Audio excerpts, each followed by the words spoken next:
ironic that I didn't want to get into real estate. And whenever I share that, I always say it's funny, speaking on stages in the real estate industry. But still, it's more than just you. You started with yourself and you grew this into an enterprise. Of the saying, hey, if we had 100 times more business or 1,000 times more business, would this be possible? Would it be feasible? Would it be overwhelming for us? So maybe 99.99999% of everything around me is dark and bleak and negative, but they are going to relentlessly look for that 0.0001% where they can bring goodwill. And maybe that's their community, their family, maybe it's client.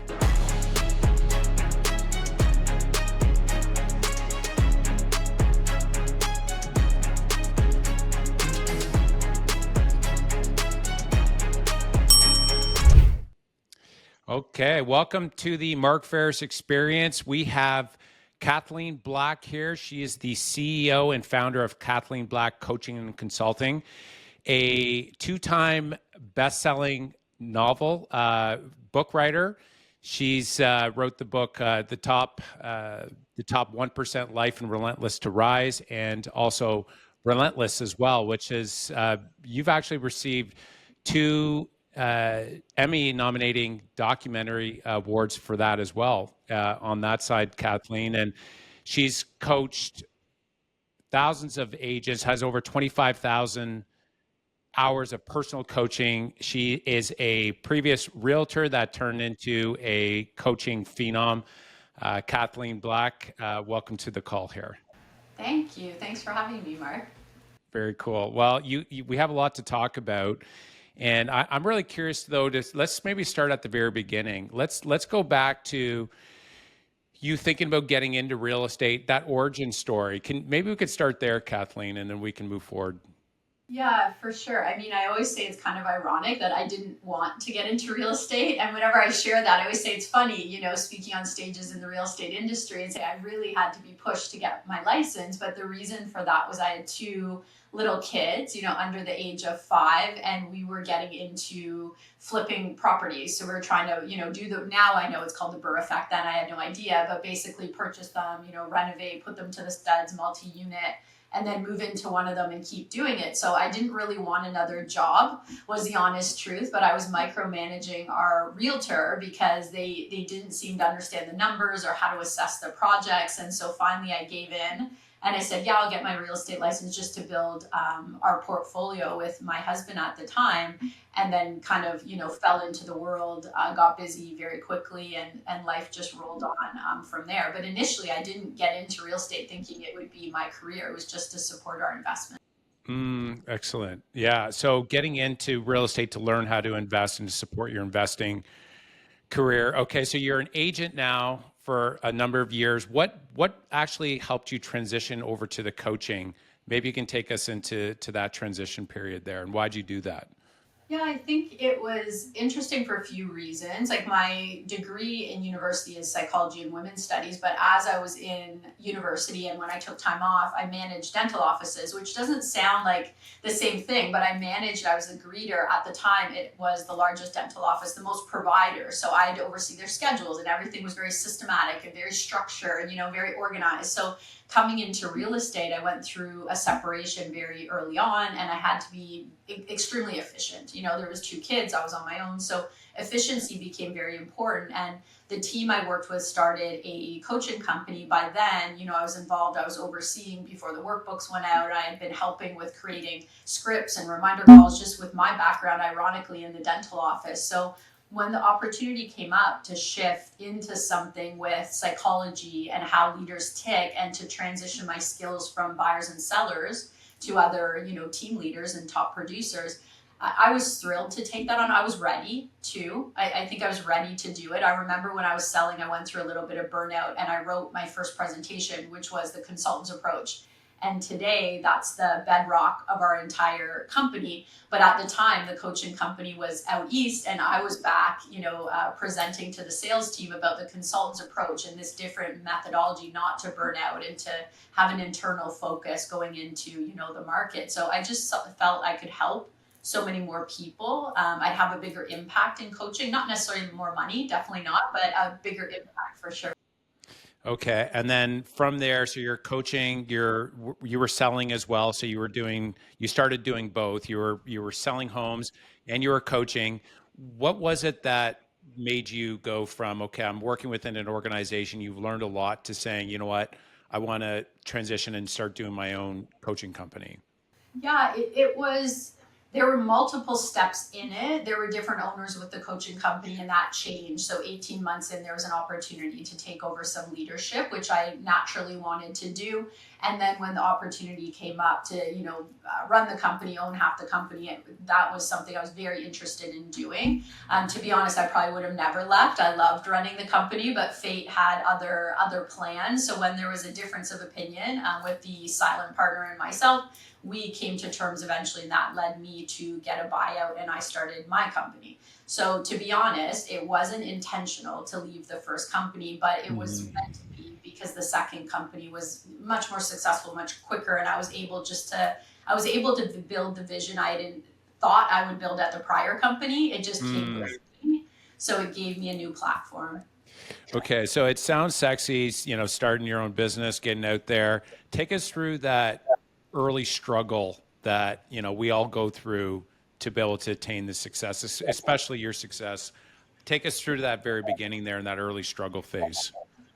Well, I think first of all, when you come out of being with a brand, and I always had a team, I always had a team of coaches I oversaw. I always had a team who worked with me in the internal side. So to come out on your own and go, okay, I'm going to do all of this, and I need to make money, and I have two children, was Yeah. at the time, I mean, I was very, very scared. Not to mention, personally, it was probably a rock bottom moment that led to a Phoenix experience. But at the time, you don't necessarily know that that's going to happen. So I was working constantly. I believe in pinch years. So I'm going to have 2 years where my full focus is just building this business, like days, evenings, weekends. I don't care. I am all in. And after that, I'll make a transition, because I knew I couldn't live that way forever. I did the same thing when I left sales to go to coaching. It's like, I'll give it 2 years where I go all in with sales and all in with coaching. And then my goal is to transition into coaching completely. Worked really well for me. So I think that gave us a lot of momentum, because I think if you hyper focus on the right things, that what they say, you could 10 years you can do in 2 years with a lot of focus. I do believe that's true, with the right systems and people around you. So that was my mentality. But honestly, we grew quicker than I could have ever thought. We brought in another coach. I think at that time I also didn't have the confidence. I didn't think I could do it on my own. So I felt like I needed a partner. I needed somebody else. But I think over time that wasn't exactly the case. It's a confidence thing when you're going out on your own. I think that's quite normal. But we got full within a couple months. I brought in another coach. I think 3 months after that, we had another one, and we just kept growing. So for me, it was more figuring out the right people around me and the right support, so that I'm not the one doing everything, because that becomes exhausting fast, for sure. So I just want to draw on two really important points here with what you just shared. One, when entrepreneurs start anything, one of the best ways, like many think that they just need to start the business and then learn from there. One of the best ways is to go work within an organization that's doing it well right off the bat. And you can be an entrepreneur. So you're working within a business, growing your skill sets and basically getting paid for doing that. And that's what Kathleen, you were able to do that. And you were able to grow in leadership as well. So you were able to not only learn the skill set, which is so important to gain respect from the industry, right? And to learn the how's to do this and that, but also the leadership side. And then the second point is, so start with an existing business, such a great point, right? And then learn. But the second point is when you go on your own, you gotta put in a immense amount of energy at the beginning. Like those first 2 years, if you have the mindset that I'm gonna put in the necessary time, I'm gonna work whatever is necessary in order to be successful.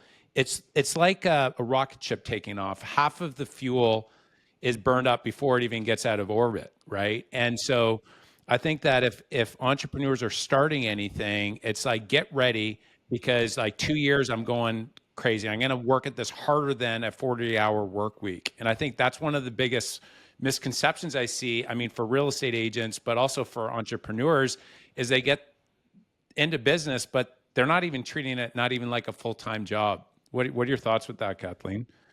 I mean, I agree completely. I think it is the same for real estate. Like obviously spending a lot of time with in the real estate industry and teams. I mean, the people who come in and at minimum see it as a full-time job have an edge, I think, to the average. But as entrepreneurs, yeah, I mean, I know you've talked about the metaphor, right, of a plane taking off against the wind and creating that momentum. And I talk about it a lot of like, what's your cruising altitude? To go up to a higher cruising altitude, you need double the energy to get you there. Then it's easier to hold. But we got to double down, right, to do that level up. So I agree.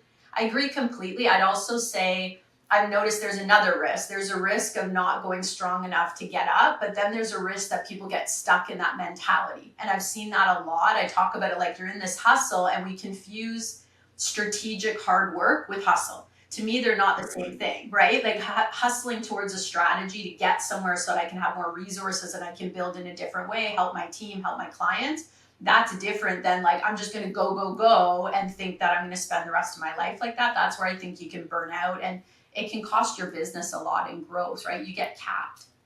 Would an example of that be to consistently analyze what your highest and best use is and doubling down on those higher productive activities versus just everything is important? I'm just going to put in 80 hours a week, but I'm actually going to work maybe the same amount of hours, but I'm going to be doubling down on the most important things. Does that play into what you had said? Absolutely, like that hyper prioritization, right? You're not going to find a great entrepreneur that doesn't hyper prioritize, which is not the same as checking off everything on our list. I was like, I don't know the last time I checked on absolutely everything on my list, but I always check off very important things, right? For sure. It's so true. I've never, that's actually a really good point, Kathleen. I've never checked off my entire to-do list if I was to really analyze it. It's just because it's ongoing and growing, right? Because once you get done like the urgent things and it's like, oh, I need to revise my this process or that process, and the list just keeps on growing based on the ideas you get. So so good. So what would you say is a misconception or a myth that is, when people look at a coaching in, coaching company or coaching in general, would people have that you've seen to be different than what it truly looks like? Oh my goodness. I think there's so many I'm going to say I think there's so many misconceptions about coaching, but I think there's also so many different types of coaching. And I've never had two clients who have identical styles in what works for them to be coached. That's the honest truth. So I think, any great coaching organization needs to know how to meet people where they're at, but also how to help them become coachable, right? Because there's coaches who help you do better with what you already know. And then there's the mix. Like we have consulting, we have systems, right, that we put in place. And then you've got experts, they've got that high level of hours or expertise or results consistently. I think our platform mixes it, but not everyone knows that. So everybody comes in with a different idea of what they want to achieve. I also think we all as humans, like anytime I went through a major growth mode, I've known I'm going to have to change. I've known it's going to be really hard, sometimes like excruciatingly hard, the changes I have to make. Yet when I'm in it, I'm totally second guessing it and going, is this what I should have done? Right? When I call them hallway moments where you're not to the next, the next door or the next building yet. And I think there's, as much as we maybe intellectually know that coaching is going to require a change and a level up, I think there's a myth that people think somehow we can still achieve it without doing that. Which, I've never experienced us being able to. Yeah, so good. No, that makes a lot of sense. What would you say are some decision making filters that you have? Because we got to make decisions on a day to day, especially as you've grown now to a point. How many team members do you have in your coaching company now?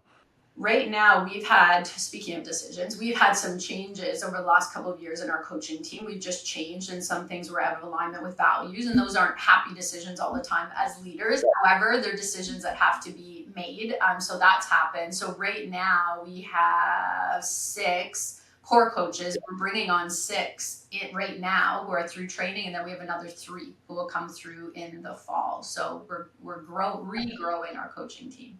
And then our internal people, that's not like our ops or, And your internal people as well that you have as well. yeah, with internal people, we have another 4 and then some like arm's length support people. So you're overseeing like it's a tight knit group, but still it's more than just you. You started with yourself and you grew this into an enterprise. What are some, we'll just say maybe some key principles or values that you filter your decisions through to be able to get quality decisions? I'm a big proponent of your business is as good as the decisions that you make, right? And so, are there any kind of overarching values or principles that you filter your day-to-day decisions through?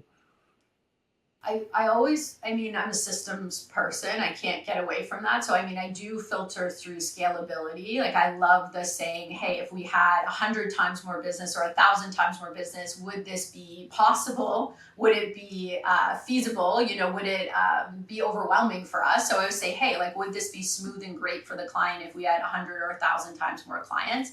And I think that that's a great method of making decisions. It also can be overwhelming because it means every time you update something, you're trying to take it like 10, 100 steps up instead of, five, but that can really protect your business. I'd say that's one. Another one, we're really values driven. We're big on talking to people, not about them. Honesty is really important for us, like believing in our clients. We don't want to work with people we don't believe in because we don't think it's fair. I don't think it's fair. So things like that, as well as an economic foundation. I support a lot of women entrepreneurs. I do a lot of talks in that realm. And often when I talk about, well, what's your financial guidelines? What's your structure? Like, how could you make that money? What's your cost of sale? What's your expenses? And that isn't there often. So that's a really big piece for me. I forecast everything I do in a systematic, but also a financial way. And then I think it's hyper prioritizing. I mean, that's a big thing for me. Who's the best person to do this, and what should I actually be doing as a leader versus how am I hurting the business because I'm taking on too much? That's a great one. Should I do it, or who do I delegate it to? Who's the best person? That's a great filter. And then the values of integrity. So everybody has their own. I mean, you have the generic ones, and then you have deeper values that when you're maybe making your decisions, like for us, love is one of those. It's just our word that we use within organizations, right? It's like you need to have a genuine love of people to be able to come on the team. It's not something we train for. It's just something it is that you have. But that's such a great tip as well. Values decision making. And then if we were to have 1,000 more clients like this, how would we need to do this if we were to do this 1,000 times? That's a scaling up suggestion there, which is great. The E-Myth was one of those books that really drove that point home for me, Kathleen. But that's a veteran response, how you just answered that. So well done there. What would you say is maybe some habits or some routines that have helped you with your productivity through the years? I mean, you've accomplished a lot. Are there any things you do on a day-to-day basis that help you be more productive? Yeah, I think some are tangible, some are intangible. Like, I'm a big vision person. I'm a big energy person. For me, feeling connected with a bigger purpose and a bigger collective is very important to me. So, every year, like, I do Letter from the Future, I do deep vision work. And I always say it's the most important thing that I support clients in and I support myself in, because I can't lead if I can't create. Right. And if you're not creating, you get stuck in competition and it's a downward spiral. So for me, staying in that creation space with the vision and the energy that vision comes with is really important. So I think that's one thing that I constantly do. Where am I going? What's that really important next anchor? Why am I doing it? How am I going to be of service doing those things? That's important to me. I am one of those people who ask every day, how can I be of highest service? Like, what am I meant to do? Like, I look for those things in the world. The other things would be staying active. Like, last year I had a knee injury, I had surgery. So it was so weird because for 10 months I had to have a wheelchair or crutches or a cane, and I'm an active person. So typically, I would say staying very active is a big part of my mindset, my energy. It keeps me on track. So the vision and creative. So a lot of entrepreneurs are visionaries as well. What helps you? I mean, you said you were forced to you hurt had an injury, and it kind of forced you to maybe not be as active as possible. So you have outside of that, what would you suggest to a CEO that wants to spend more time on the vision and creation? They're just locked into the day to day where they're just like, I don't have any more time to do it? Well, I think as leaders, we have to make a choice. Like I try to. I'm building a program right now for women leadership, like talking about higher leadership versus average leadership, and how do we see what the difference is. And I think in higher leadership, it requires us to slow down and do the strategic work, the vision work, realize that we're actually building something into creation. We're making an impact. Whereas the day to day, we're hiding from that side of it. So I'd say for someone who's not taking the time, you're losing a big edge because it's moving away from what you're trying to create, and all the micro decisions lead to that creation. I think you're also, we as leaders lose the ability to translate this to our teams too. If we don't have the vision, we don't have the strategy. Even though I think I'm fully a vision person, my team sometimes we don't feel like we know where you're going. I'm like, what? All I'm doing is building where I'm going, right? So I laugh, but sometimes it's in our head. I couldn't imagine not having the vision and trying to direct, let alone then getting support to make sure everybody else understands how it serves them. So I don't see how you can make big strides without a big vision and plan. You can make little strides, you can keep working really hard, but if you want a big shift, then we require vision and planning. Yeah. So do you schedule time off to do that on a weekly basis, or is that something that you kind of do it whenever you have an opportunity throughout the day? I'm an on-season, off-season person, which I initially got from Robin Sharma. I really, really loved his work a long time ago. Anyway, and he talked about on-seasons and off-seasons, and now I'm somewhat deciding if it still works to the level it used to. So I'm one of those people where I'll go, like in September, I'm out speaking all over the place. So I go out on tour, I'm everywhere, I'm not in the office. And then I'll be back, I'll do my strategic things, but twice a year, I'll take off a good chunk of time. I'll do a little bit of work, but honestly, I'll take it off. I'll go hike a mountain, I'll go, usually I do something active, but I'll take 4 weeks off. I'll take 4 to 6 weeks off. And I know that terrifies some people sometimes, but it allows me to step out of the business, have that bird's eye view, and really anchor my vision. And I find I'm so creative, I'm so clear, and the business always grows when I take that time for me. But it took me 10 years to get there. I'm always careful to say that. If I had done that too early in the season of building, it would have went really wrong, really fast. But I built in order to get there. So now in the morning, I'll do focused thought or visualization, but I don't do it every single week. My big work, I'll take twice a year when I'm away from it. I want to dig into the visioning and the visualization and the vision setting. So just what I found was that, and you had said it earlier, that your team, they may not know where it is that you're going, even though you might have even said it to them. Maybe you've communicated to them, but what I found is you need to say it at least 7 times before it sticks, because they have their own thing going on. So one of the examples you shared there, Kathleen, was the 1-year letter, and that's something that we've actually implemented. We learned that through the coaching that you guys have given in the past as well, back many years ago. And I mean, it works, but can you share what that is so that the listeners can actually implement that? Yes. So okay. And first, just in case, because I find many years supporting this vision work, sometimes if you're listening to this and you're a real type A or really left brain, very analytical, I find people can go, oh, that's woo woo, or shut it out. So I want to say, the brain research is extremely consistent on the power of this type of visualization work. I mean, you can even look into athletes who do visualization versus extra workouts and their ability to improve performance. It's pretty profound. But this letter itself is pen. I recommend it to be pen to paper. It's what's called a kinesthetic experience. You want to be in your right brain. You want to be in creation, because if people say to you, hey, what are your top 5 goals? Almost everybody right away will tell me, I want to lose 10 pounds. I want to make this amount of money. I want to go on date nights, whatever. And then I'll say to them, how many years have you set those same 5 goals, or even 3 out of the 5? And they'll be like, well, I did the same ones last year and the year before. I'm like, oh, did you achieve them? No, they're my goals. I always write them down.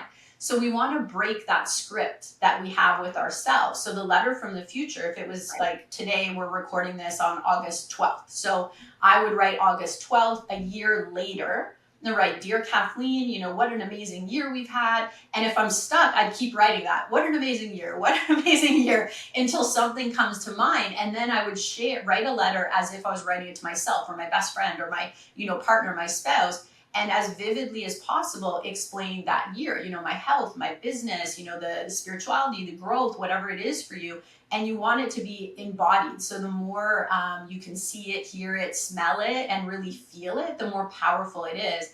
And it's designed to align your conscious and your unconscious mind, so it can see that vision that you're actually going towards. So it's really uncanny. I find for people the first year, they'll be like, oh wow, like 50% of this came true. That's really odd. And I have some accountability reading it for the 50% that did not come true, right? I call it like personal inquiry at the end of the year. The next year they write it again, and the people are into it. We'll be like, wow, it's like 60, 65%.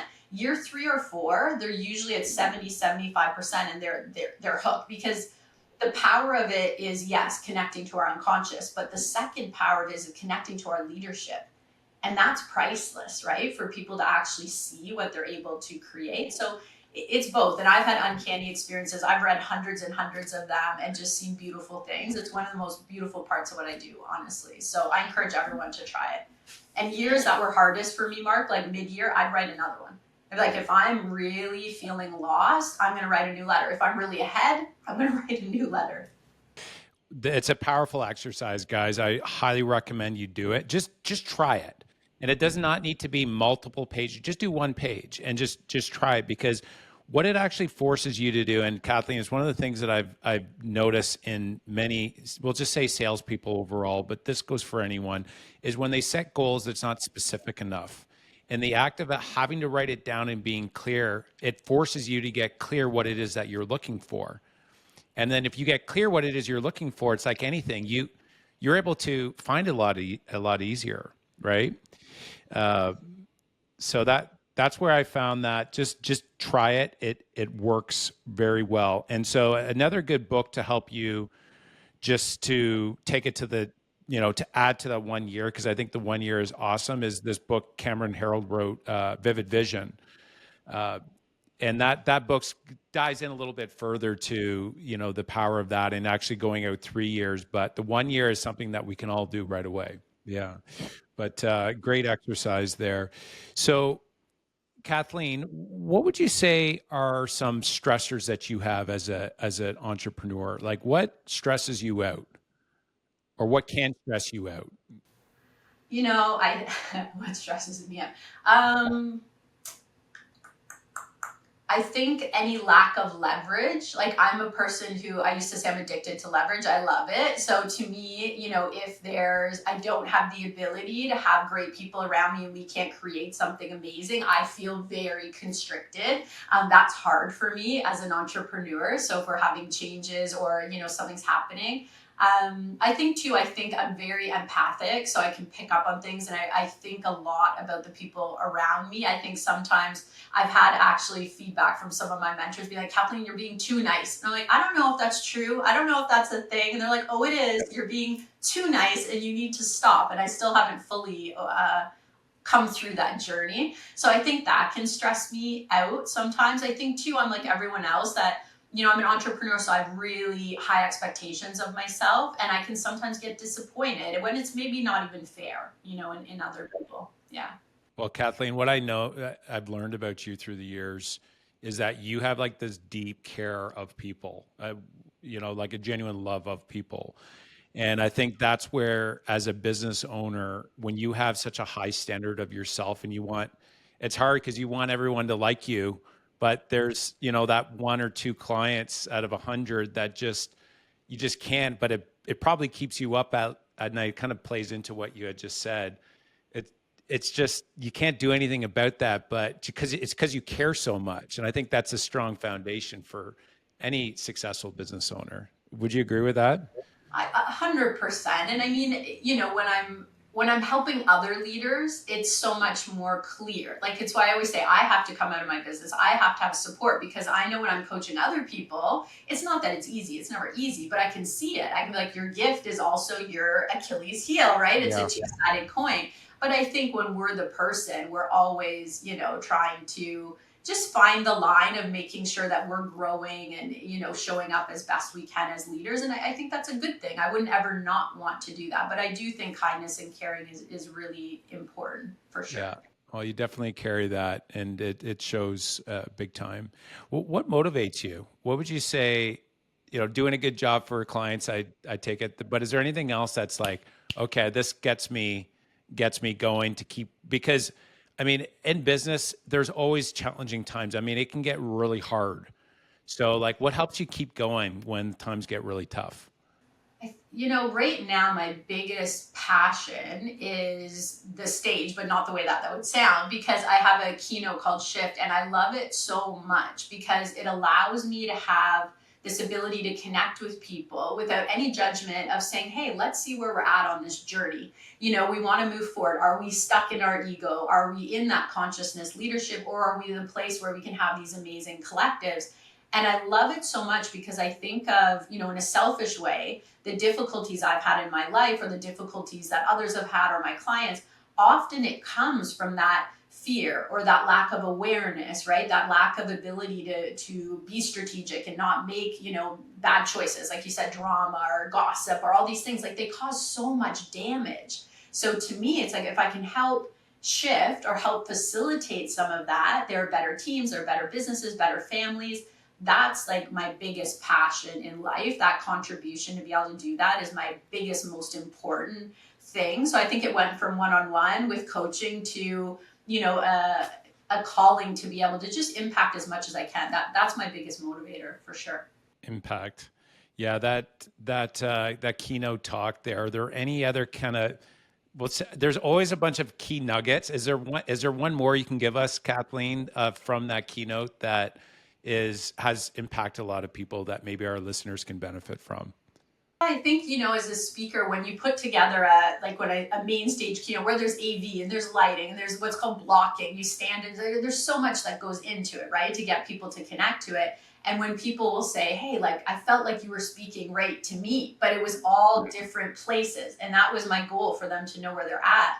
But one thing that people reference a lot is this description I have of the most relentless leader in a good way. And I call those people Raft Builders. So I talk about these different behaviors that we all have the option to use, let's put it that way, during difficulty or storms or tension. And they're not archetypes. I'm really careful about that because I find archetypes can make people feel judged or labeled or stuck, but behaviors can shift. So it's like, hey, we're Sally, she's a sinker, she's at the bottom of the ocean, she's completely frozen in fear because every time she hears anything, she believes worst case scenario. So she makes every decision based on worst case scenario. Like she could have brought her life preserver, she's at the bottom of the ocean, but she didn't. Then there's the bobbers, Bob's a bobber, so he's on the top on the waves, bobbing all around, doing nothing to help himself, but he brought his life vest. He's like, I'm just gonna chill because I have no input on the future, right? I have no ability to affect this like in a powerful way. But bobbers are really loud because they blame, they complain, they feel sorry for themselves. So they're criticizing Sally, but they're also criticizing the raft builders. And the raft builders are amazing because you can put them, I always say, you can put them in a desert or a pandemic or, a changing economy or real estate industry, and all they're going to do is look out and say, okay, maybe 99.99999% of everything around me is dark and bleak and negative, but they are going to relentlessly look for that 0.0001% where they can bring goodwill. And maybe that's their community, their family, maybe it's clients, and they just keep trying to bring goodwill. And I say every piece of goodwill, they have another little piece of twine, another little piece of wood, and they're building their raft. And it's like, it's enough to be a good neighbor and bring goodwill, but they're beyond that. They know their ultimate destination. So they're building that raft to actually leave and go somewhere better. And eventually the bobbers or the sinkers, some of them will look up and be like, wow, they actually built a raft. They're actually going somewhere. But the raft builders can give the sinkers and bobbers pep talks so they're blue in the face. They're not going to do anything. It will never motivate them. We can't influence people who don't want to be influenced. But when you take action, some of those second wave innovators who are bobbers will follow suit. So that's a very quick version. But it helps people to identify. Mark, the number of people will come up to me and be like, I'm dealing with a situation and man, I'm being a sinker and I didn't even know it. And I'm going to stop, right? And I'm like, good for you. That's awesome.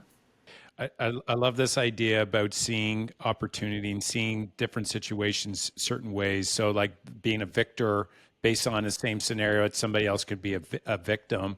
What would you say would be the percentage between sinkers, bobbers, and Raft Builders in we'll just use the real estate community agents because that will maybe be relevant to every industry. So what would you say the percentage breakdown on approximate? Yeah. No. So part of the journey, right, is moving out of ego into consciousness. And if you're in bobbing or sinking, you're in ego. And unfortunately, 98% of people won't move out of that. And not because they don't want to. This is really important. It's not like people are like, I think people are good at heart, but it's because they don't even know they're there. Right. When we're in those mentalities, we don't even know there's other ways to think or be. We feel justified because we're at prey to the external world. Whereas raft builders are playing the internal game. It's very different. I wasn't brought up with that. I didn't know that as a young person, not at all. I had to invest a lot to learn that. So I feel if we're privileged to have great mentorship, then this whole world opens up to us. But unfortunately, yeah, 1% to 2%, it will move into that high performance space. And then we'll shift out, we'll shift back, right? But Yeah, that's such a powerful point that the bobbers, there's an ego there and they just don't see it. So they don't see that they have a problem or a challenge, and they're not even, they want to change, but they don't realize that their biggest problem for change is how they see themselves, and then openness to want to learn, right? So it's like the humility side of it becomes a really important side. Is that what you've seen? yeah, absolutely. And they don't believe again they have influence, right? Like why be strategic? Why do anything if you don't know if you're gonna like drown or wash up on shore? You're like, I'm just gonna wait this out and see what happens. The raft builders are building their future.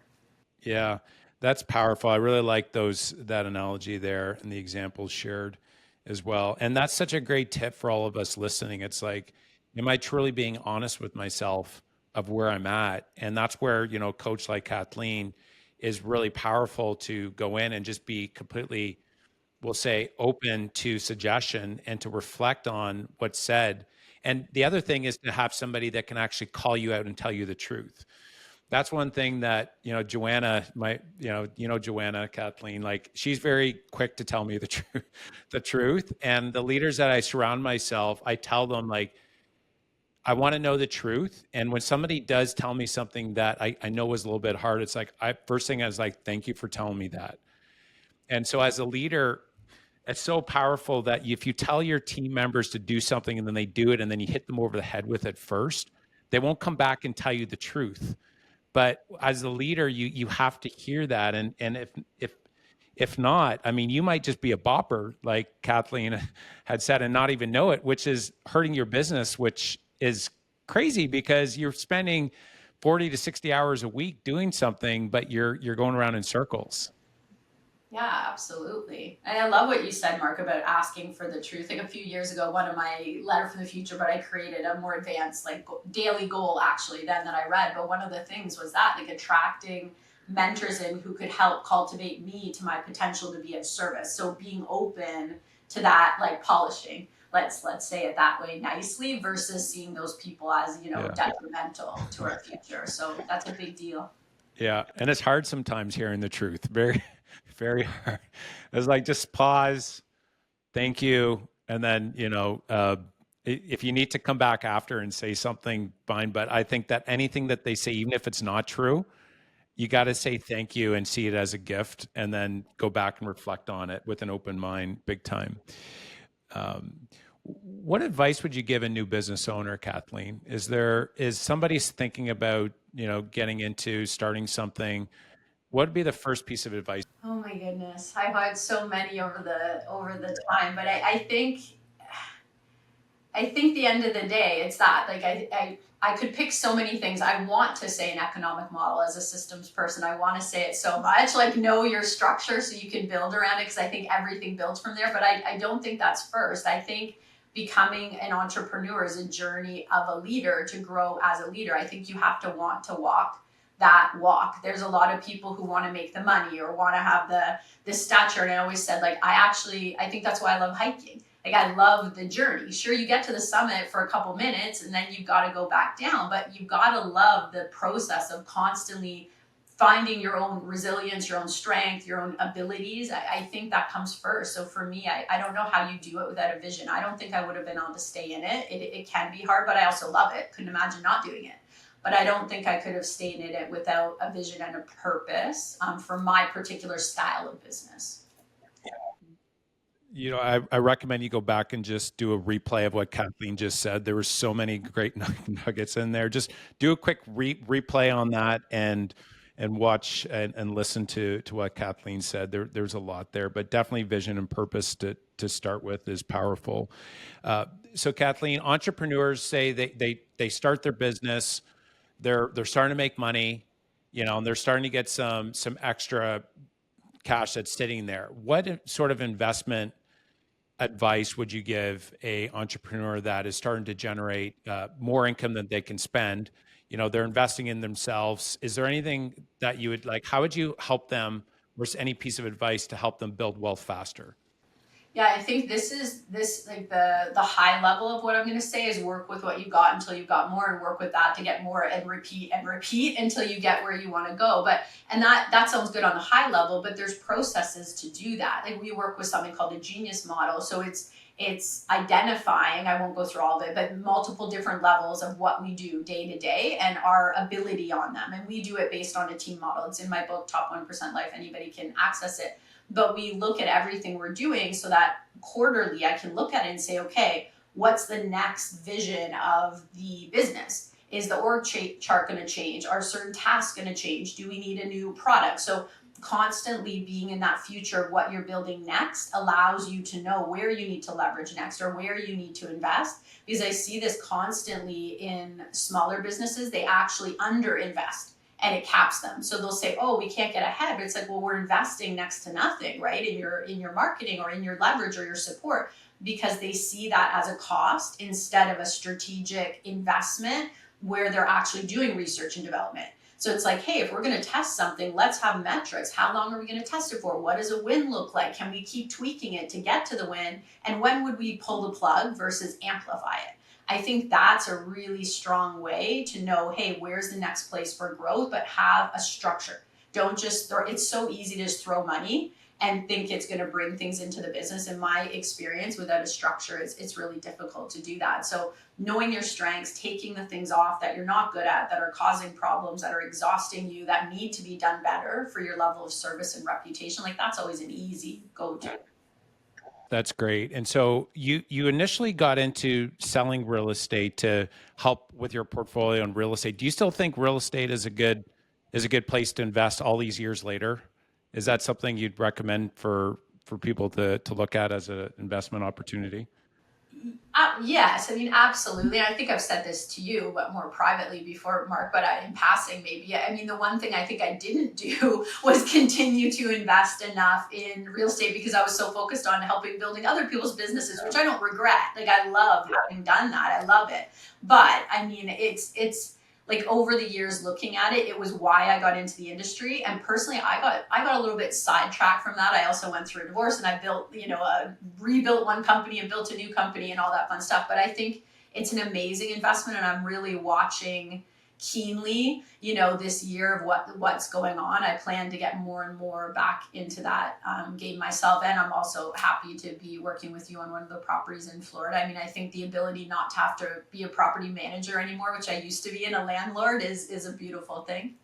Yeah. And Kathleen, I think regardless of how much any investor has purchased, they always think they could have bought more. It's like it's never enough. You buy one property, I wish I would have bought two. And if you had two, it's like four. But definitely, first and foremost, investing in yourself, I think that's like number one. And building your business is definitely a phenomenal investment. And then, once you start doing that, then it's, okay, I'm going to invest in real estate there as well. But you've built up something phenomenal, Kathleen, and a great brand. What would you say you're excited about right now? Like what gets you lit up when you wake up in the morning now? I'm excited about a couple things. I feel like I'm in a new season, kind of in going into or in a new season in our business. And I'm excited about shifting, have more of an internal team that runs on their own and being out more on stage, because I think it's that impact.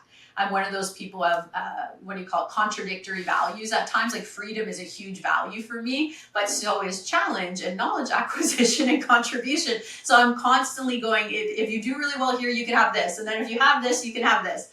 So for me, really, it's leveling up and being in much bigger audiences, which is already happening. I just really want to bring that message. So that gets me up. Like I rehearse relentlessly for my keynotes, and I don't mind, because that feeling of connecting with people and helping them and knowing that they saw a little sliver to move forward is just, it's priceless for me. So that's big for me. Yeah, it's been pretty amazing to see what you've been able to accomplish. Like two-time best-selling author, you're speaking into large, like you're speaking in front of groups of thousands now, right?